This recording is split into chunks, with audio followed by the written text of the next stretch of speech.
What's going on, fellas? What's going on? Today, I just wanted to answer a couple questions. If you have any questions, go ahead and ask away. I had a few questions that I was asked, and Jerry Perry, what's going on, bro? You out there relaxing, taking a tan, or you driving?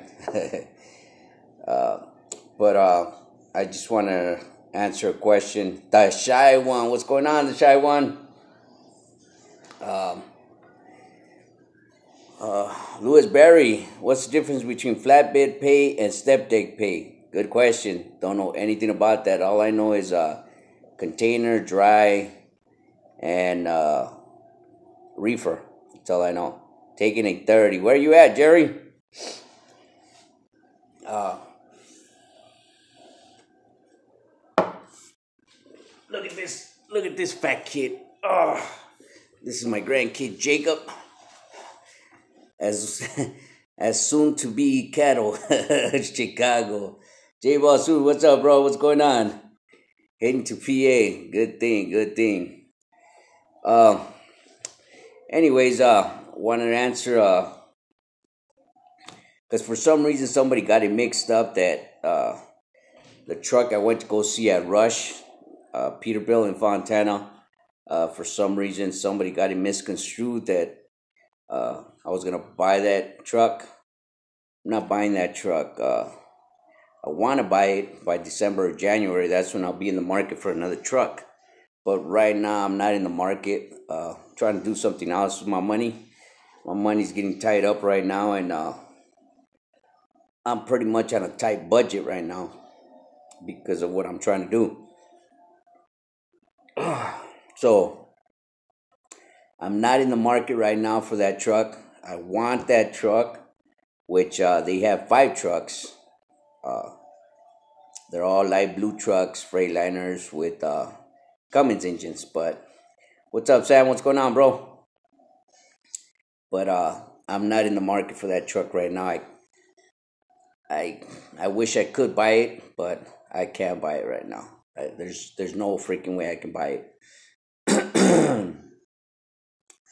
I'm also gonna do a video of that belt that I'm gonna take off my truck. Thanks to Jerry Perry, by the way, for reminding me to do a pre-trip and check that belt out because the last thing I want to do is uh, get that truck broken down. Man, that breakdown cost me 2,600. Said no repairs. On. Damn, Jerry.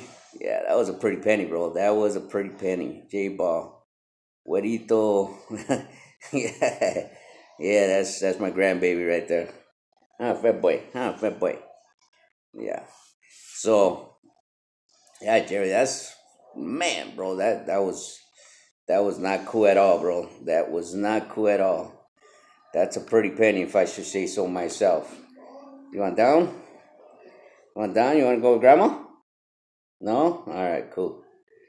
So, so yeah, fellas, I just want to clarify a couple questions that I was asked. The other question was, do I get my work straight from JB Hunt? Uh, I don't get it from JB Hunt. I get it from, well, I guess you could say I get it from JB Hunt, but I get it from UIIA. On the Run Snacks, what's going on, bro? Thanks for tuning in. What do you think about LRM leasing? I couldn't tell you, Snacks. I could not tell you about their leasing program, but any leasing program, Snacks, that you're going to go to, there's two questions that you need to ask. Can you walk away from the truck if the truck is a piece of junk or if the company's not giving you enough work? And the other question should be, can you take that truck? Them are the two questions you should ask. If you lease on to LRM and you can walk away with that truck, you're winning, bro. You're winning because most likely you're not gonna come out of pocket for much. So you're walking away with a pretty good truck. You're gonna drive it for a year or so, just to get the functions of it, to get used to it, and if you can walk away with it, it's a win-win situation for you. Hey, do you watch Ghost from Still Hockey YouTube channel? Yes, yes, I watch Ghost. That dude, he's real knowledgeable. He knows his stuff. He's a good businessman. You know, if you hear what he's talking about, he's a good businessman. That dude, he's got it down packed. He ain't no joke. Yeah, I do watch his channel. Cesar Fuentes, let me guess, you are investing in a medical marijuana dispensary store like everyone else in California. If I had the money, I would too. Nah, Caesar. Nah, bro, I don't. Nah, I'm not investing in that, bro. Jerry, on the run, I would also ask the fees if you take it to another company. Usually the fees are crazy. There you go, Snacks. There you go. Jerry's giving you some good information as well, right there. Gary Banks, hey Vic, I just got a 2010 Cascadia. It has 91,900 miles. What are some of the things I need to look for? Damn! The things I need to look for right now as far as changing runs, great the bottom, and was built, rebuilt rods and mains. Oh, that's pretty good. That is pretty good. Um, the main thing that you should look for, Gary, is when you get a chance, get the tune up done on the top of the engine. It shouldn't be more than $300, bro. But you should get that checked, regardless of what. I mean, it's a good thing that they say what they say.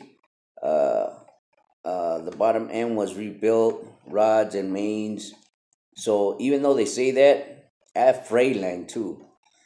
Wow. Well, I hope you didn't get it done at Freightliner in Fontana or in LA because them mechanics right there, both them dealers, they suck. They suck with the capital S, man. But regardless, you should get that the top of the motor checked out. Get the valve cover taken off and have everything torqued down. That way, you know for sure that everything they say is good to go. Because you never know. You never know. They might be BSing you. So check that out, bro. But yeah, you kind of scared me a little bit for a 2010 with that many miles and the engine not being blown out or anything. So that's not bad. Jean Pierre just had a radiator replaced in a 2011 Cascadia, and I get a high pitched noise when the turbo hits. Yeah, that's part of Gina Pierre. That's your exhaust. Just check all your exhausts from the turbo all the way back. Uh, the what do you call it?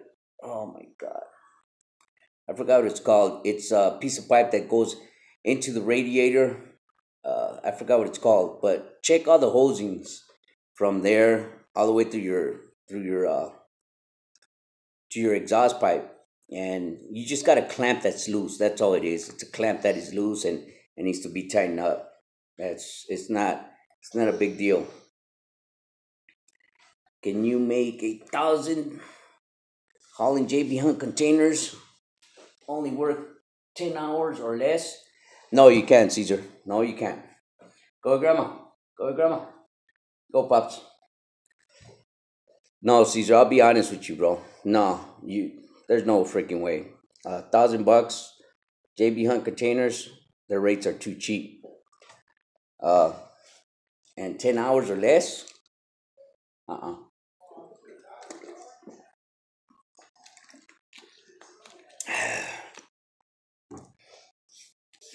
Especially here in California, there's too much traffic. There's too much traffic, and when you go do the delivery, same thing. Too much traffic and it's too much stop and go. So no, you can't. Jerry, my question is, would you have done anything different in your trucking career other than getting your own authority sooner? Ah, yeah, I would have, Jerry. I would have leased onto a company a long time ago so I can get these free trucks. Well, they're not free, but compared to the money that you're spending nowadays, as far as down payment, as far as registration and tags and permits and all that, I would have leased onto a company way sooner and got trucks in that way. Leased all my trucks into this company. That way, I wouldn't spend so much money on trying to put a down payment, registration, permits, insurance. Uh, some people, well, a lot of people think leasing onto a company is not a good thing, but instead of looking at the small picture, you have to look at the bigger picture, which is what can I benefit from this company? Whether you like the company or not, uh, there's a lot of benefits to leasing onto a company, especially if you want to grow your fleet. You're growing your fleet for a penny to the dollar if you think about it. So that's what I would do different if I could have went back and did it all over again. I could have grew my fleet with just leased on trucks, just kept on grabbing trucks and leasing them on, and I could have had a pretty big fleet by now. So that's what I would have done different. Uh, J Basu, does he mean per day? Yeah, you can't. J Basu, per day, JB Hunt, you're not going to make $1,000, bro. No way. Not under 10 hours. I mean, you can make the $1,000, but it's not going to be under 10 hours. That's for sure. Omar, hi Vic. I have truck, same engine like yours. After 300 miles, it runs rough. After 40 miles on highway, it runs smooth.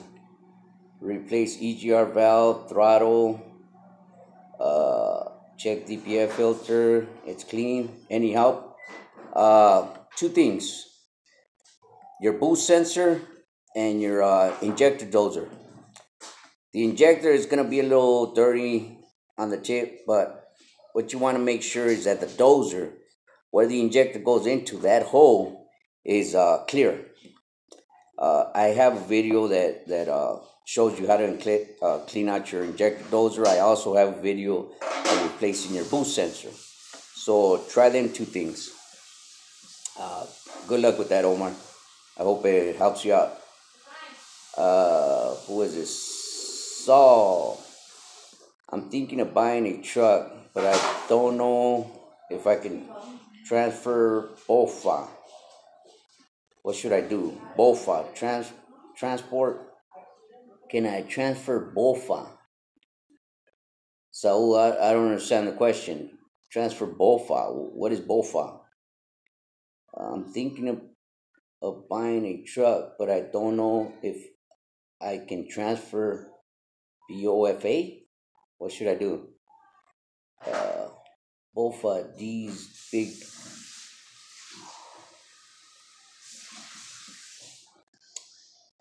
Thomas Jefferson. How are you doing, sir? I'm doing pretty good. Carlos de Toro, what's up, bro? What's going on, bro? J Basur, is there any good local leasing companies you know to grow with?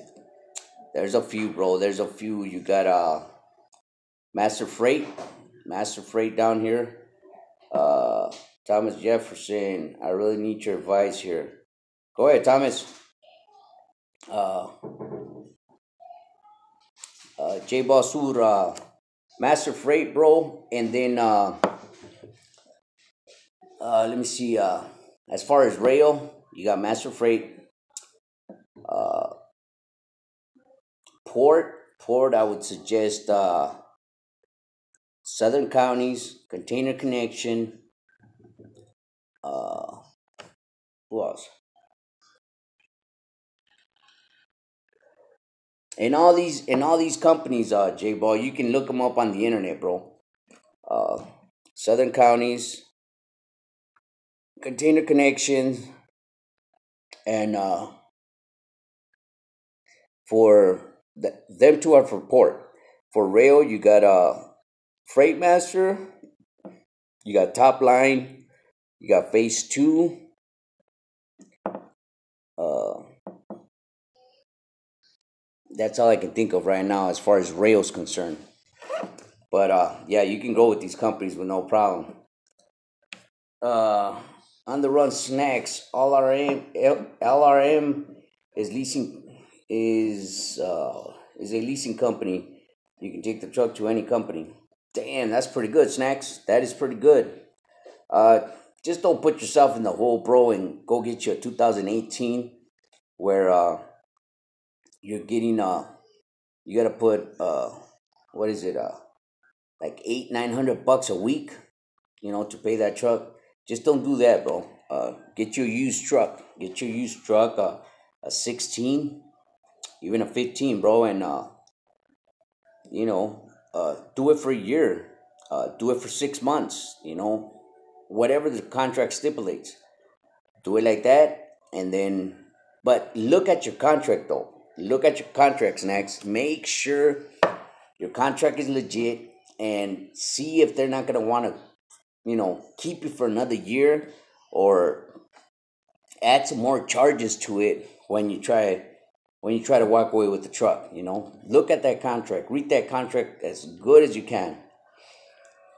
uh, Luis Acosta, what do you think of doing port work in a day cab? There's a lot of people, Luis. There's a lot of people that they do port work on a day cab, bro, and how they comfortable. Man, they're gangsters to me, man. They're doing the damn thing. But they're doing it. They're doing it. So it's cool. It's cool. Me personally, I mean, I'm not doing it because I got a conventional, but I'm not doing it.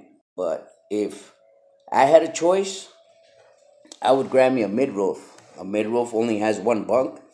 It's a lightweight truck, and you still have a little bunk back there to chill out in. So, but whatever you can do, bro. If you can make money with a day cab, handle it. Handle it. Eric Salinas, any good local companies in Central Cal? In Central Cal? Hmm.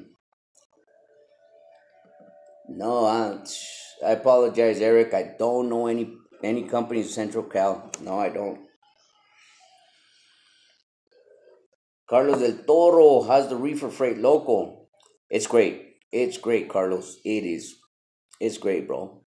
It pays pretty good. Pays pretty good, especially right now. There's a company that uh, the shy one's connected to. It's called Trader Joe's, and they go through this broker, BlackRock, and it's pretty good.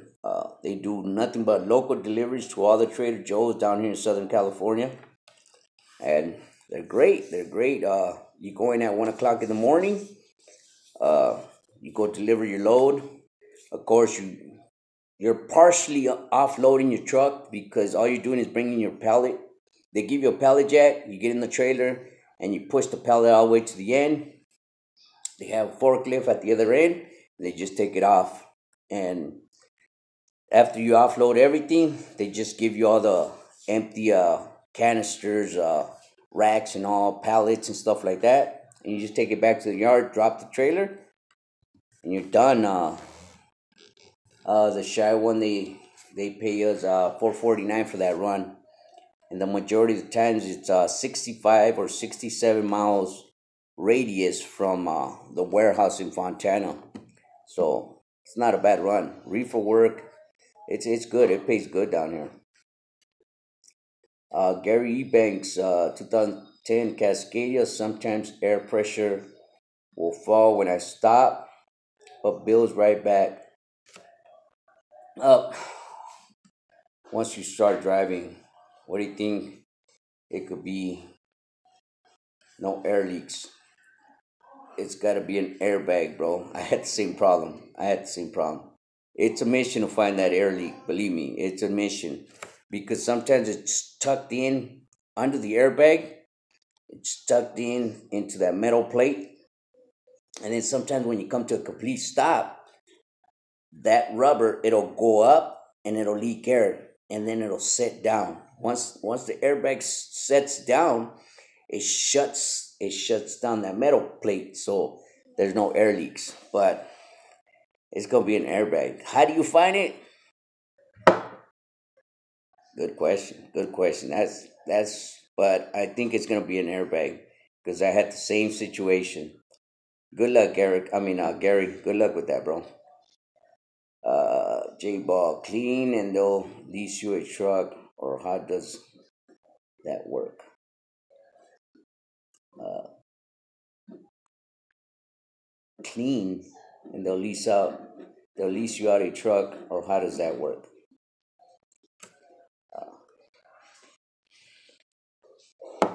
Omar, thanks for the help. I watch most of your videos, real helpful. Thanks a lot, Omar. Thanks a lot for watching in. Thanks for tuning in. Caesar, do you get your loads directly from JB Han, or do you get them from? I get them from UIA. And is it the same rates? No, it's not the same rates. It's a little bit more, but still, uh, rail rates. They're cheap. They're cheap. I wouldn't recommend it to anybody. They're way out, man. I wouldn't. Like I said before, if you've been doing reefer, dry, and port, and you come down to the rail, you'll see the difference. You'll see the difference. I mean, you have to pull one extra load just to make up for the kind of money that you can do doing dry and reefer and port. So, so I don't recommend anybody to come to the rail. And don't get me wrong, I did the damn rail for I think it was 6 or 7 years. So don't get me wrong, I was ignorant, didn't look into it, so I kept doing the rail. But now that I've kind of like just expanded myself and took off and got my own authority, I'm pretty much everywhere. And rates are real serious for me nowadays. I was kind of caught up in that rail world, where I thought I was making good money, but come to find out 6 7 years later, I was making junk compared to everybody else. So rail rates, keep this in mind. Rail rates are cheap. And if you're doing rail right now, fellas, if you're doing rail right now, look somewhere else. Compare rates somewhere else, because I'm telling you, rail rates are the cheapest in the industry as far as I can see. So, Jerry Perry, man, those pallet jacks suck with the groove. Yeah, tell me about it, Jerry. Tell me about it. Oh, man. Especially when you're going to churn that damn pallet like this and it gets stuck. Especially if it's a milk pallet, a water pallet, or a wine pallet. Man, that pallet jack gets stuck in them grooves. It's pretty bad. I think I fell like 3 4 times every time I did them Trader Joe's loads, because that pallet jack would just get stuck, and I was able to get it out, but it was always getting stuck on me. So yeah.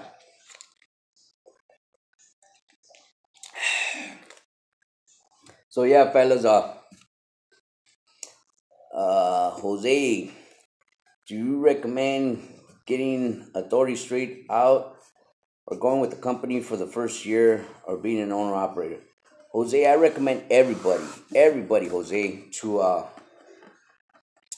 lease onto a company for a year, year and a half, until you get the hang of things, and then get your own authority.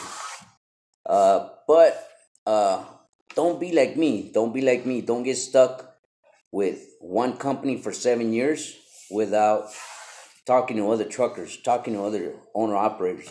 This is the way you guys are going to learn who's paying more and what's paying what, by talking to other owner operators, other leased on owner operators. Don't get stuck on just doing one kind of work. Because, like I said, I did rail for 6, 7 years. I never even knew that the port rails were different, the dry van rails were different, the reefer loads were different until I got my authority and I started expanding. So, my thing is, before you think about getting your own authority, lease onto a company and talk to other owner operators. Don't talk to other owner operators from that kind of same work that you're doing. Like, say, for instance, you're doing dry van. Don't talk to owner operators from that. Talk to owner operators from reefers, from flatbeds, from dumps, from doubles. And then after a year and a half, then go get your authority. That's my best advice. Uh, Hold on. Carlos de Toro, do you like those long hood trucks? No, I don't. No, I don't, Carlos, because I do a lot of local work and I need a lot of turn on my truck. And long noses they don't have much turn, so they're no use for me because I go into some tight situations down here in LA. J Ball Subud, I meant to say the companies you mentioned to lease on to, will they sell you a truck or how does it work? Uh, no, they don't sell you the truck. They lease you the truck. They lease you the truck, and what you do is you're pretty much just renting out the truck. But them are the two questions you have to ask before you sign the contract with them: is can I walk away with the truck? In other words, if the truck, if the company's not keeping you busy enough, can you take the truck with you? And if they say yeah, then you can refinance it or you can just keep paying the regular payments with the finance company. Second question you should be asking is, can I walk away from the truck? In other words, if the truck is a piece of junk, it's always in the shop, or the company's not giving you enough work to keep up with the payments and be able to live off the checks that they're giving you, can you just walk away with no repercussion? In other words, it won't go on your credit, it won't show as a repo and stuff like that. That's them are the questions you should be asking, J Ball. Thomas Jefferson, the same engine, Series 60. When I got on the highway, yeah, okay, we got to that one. Uh, what would a good company go to with? Jose, what would a good company to go with? Uh, what are you looking for, Jose? Port Rail? Luis Acosta, in your opinion, what would be uh, too many miles to buy a truck for a local port work only? For local Luis Acosta, too many miles. I don't think. Uh,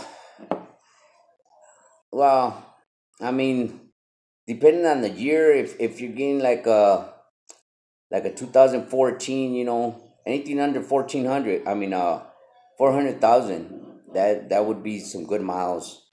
Uh, a 13, 500,000, and so forth and so on. Thomas Jefferson, but the problem has not gone. Do you think it might be a fuel pump?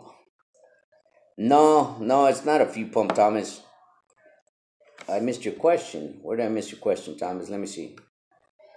Uh, the same truck. Uh, the engine not getting enough fuel. Recently replaced the fuel dozer block. Oh, okay. Uh, the same engine series when I was on the highway, 100 miles, and anything the engine replaces. Engine not getting enough fuel. Recently replaced Few dozer block. Wow. Hmm.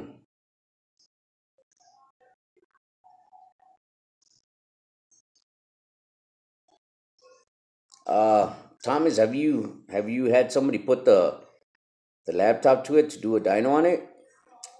Because right now, Thomas, you're just replacing things that people are telling you what to replace, and you're pretty much throwing your money away, bro. So my advice, stop what you're doing. Stop asking people for their opinion and go get a dyno.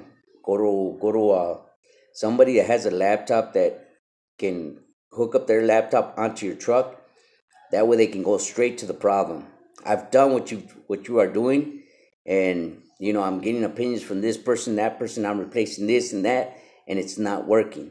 The truck is still doing the same thing. You're gonna spend a whole bunch of money trying to replace things, and you're not gonna get to the problem this way. You gotta get somebody to put a computer on it, do the dyno on the truck. Once you do that, believe me, they'll get straight to the problem. You can go either to a Freightliner, a Detroit, or a mom and pop shop that has the program for your truck. There's a lot of people that have the program for our truck, the Series 60. So do yourself that favor, Thomas. Stop throwing money away because that's what you're doing right now.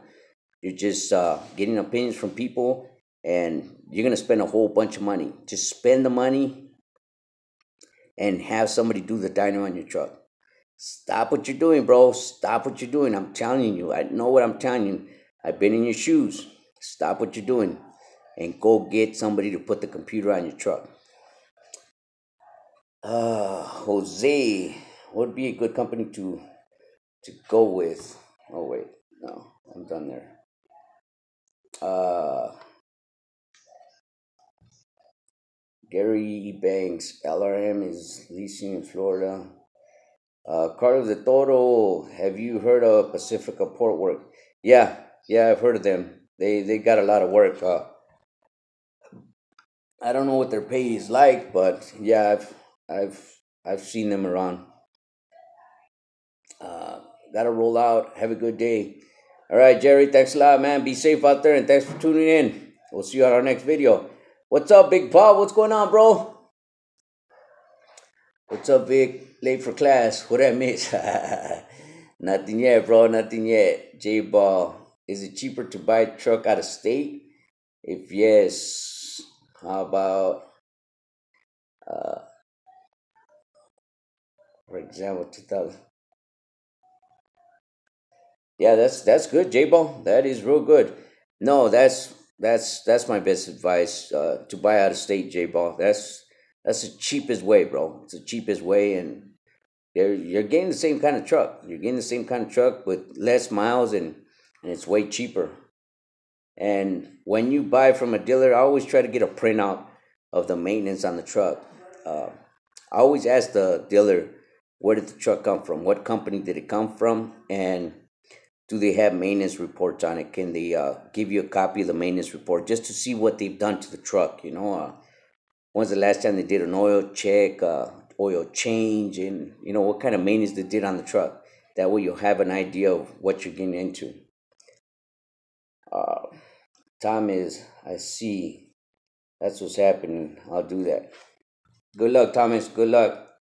Sorry, I couldn't be of any more help, bro. But I know where you stand. Believe me, I've been there. I've been there, and it's just a headache. It's just a headache trying to get feedback from everybody else, and you swap it out, and it's the wrong part, and you're like, damn, that dude was freaking wrong, man. I spent all this money for nothing, still doing the same thing. I know where you're at, bro. Just stop. Go get that truck dyno. Luis Acosta, thanks for the answer. Keep up the videos, brother. You give a lot of good information. Thanks a lot, Luis. Thanks for tuning in. Appreciate it. The icon, I feel like eating a few corn dogs. Thanks for tuning in, icon. On the run snacks. I want to start and end in San Bernardino with LRM. I don't know, bro. I don't know. You think about doing some local work, snacks. I'm telling you, bro. Hook up with the company, pork company. You know, you're getting from 1,000 to 1,400 a week, 5 days out of the week, 9, 10 hours a day. It's easy money, bro. It's easy money if you want to keep doing company work, bro. You cannot lose, man. Should think about that instead of doing that over the road BS, bro. Can't stand that. All right, fellas. Well, I'm gonna let you guys go. Thank you everybody for tuning in today. Really appreciate you guys. I hope I was able to answer everybody's question. Uh, if I wasn't able to answer your question, leave me a message, send me an email. Uh, Angel Rodriguez, thanks for tuning in. Appreciate you guys. Thomas, hope you make more live vids. Thanks. No problem, Thomas. Anyways, see you guys on our next video. Thanks everybody for tuning in. Appreciate you guys. If you're driving out there, drive safe, be safe.